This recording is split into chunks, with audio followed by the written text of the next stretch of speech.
পবিত্র কোরআনুল কারীমের একটা সূরা, সূরাতুল বুরুজ। ওই সূরার মধ্যে আসহাবে উখদুদের ঘটনা আছে। লম্বা ঘটনা, আমি মূল কথাটা শুধু বলি। ঈসা আলাইহিস সালামের পরে আমাদের নবী দুনিয়ায় আসার আগে এক জালেম বাদশা ছিল, ইউসুফ জুরনাওয়াজ। সে ঈসাই ধর্মকে নিজের জন্য বা ঈসাই ধর্মের অনুসারীদেরকে নিজের জন্য শত্রু হিসাবে গণ্য করে নিয়েছিল। সে নিজে প্রভু দাবি করত। তাই ইউসুফ জুরনাওয়াজের দরবারে একজন জাদুকর ছিলেন, উনি বৃদ্ধ হয়ে গেছেন।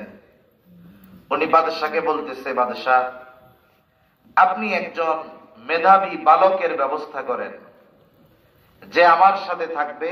আমি তাকে আমার জ্ঞান, এই জাদুবিদ্যা, এটা সুন্দর মতো শিখিয়ে দিয়ে যাব, যাতে আমার মৃত্যুর পরে আমার এই জ্ঞান, আমার এই শিক্ষা আপনি তার মাধ্যমে কাজে লাগাইতে পারেন। গোটা দেশ তন্ন তন্ন করে খুঁজে একজন বালক পাওয়া গেল।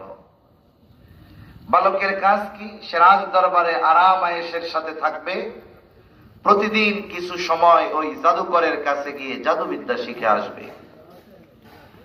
আর ওই বাদশার সময় যারা ঈসাই ধর্মের অনুসরণকারী ছিল, ঈসা আলাইহিস সালামের অনুসারী ছিল, তৎকালীন ইমানদার যারা ছিল, তারা প্রকাশ্যে আসতে পারতো না, তারা খুব গোপনে থাকতো। যারা এই ধর্মের প্রচার করত, তারাও খুব গোপনে এই ধর্মের প্রচার করত। তা বালকটা ওই জাদুকরের কাছে প্রতিদিন জাদু শিখতে যায়, আর রাজ দরবারে আরাম আয়েশে সে তার সময় অতিবাহিত করে। রাজ দরবার থেকে জাদুকরের কাছে যাওয়ার পথে একটা জায়গায় একজন খ্রিস্টান পাদ্রী ছিল। সে মানুষদেরকে গোপনে খ্রিস্ট ধর্মের দাওয়াত দিত, তাওহীদের দাওয়াত দিত, আল্লাহর একত্ববাদের দাওয়াত দিত। কিছু মানুষও তার কাছে যাওয়া আসা করত গোপনে। প্রতিনিয়ত যখন ছেলেটা ওই পথে যায়, সেও জানতে পারছে এই জায়গায় একজন পাদ্রী আছে, সেও একটা ধর্মের দাওয়াত মানুষকে দেয়। জাদুকরের কাছে যাওয়ার সাথে সাথে ওই পাদ্রীর কাছেও কিছু সময় সে অতিবাহিত করা শুরু করলো। একটা সময় পাদ্রী তাকে তাওহীদের দাওয়াত দিয়েছে, দিন সম্পর্কে জানছে।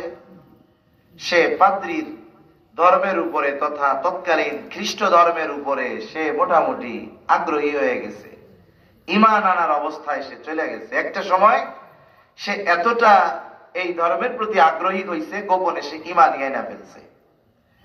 কিন্তু জাদুকরের কাছে যাওয়া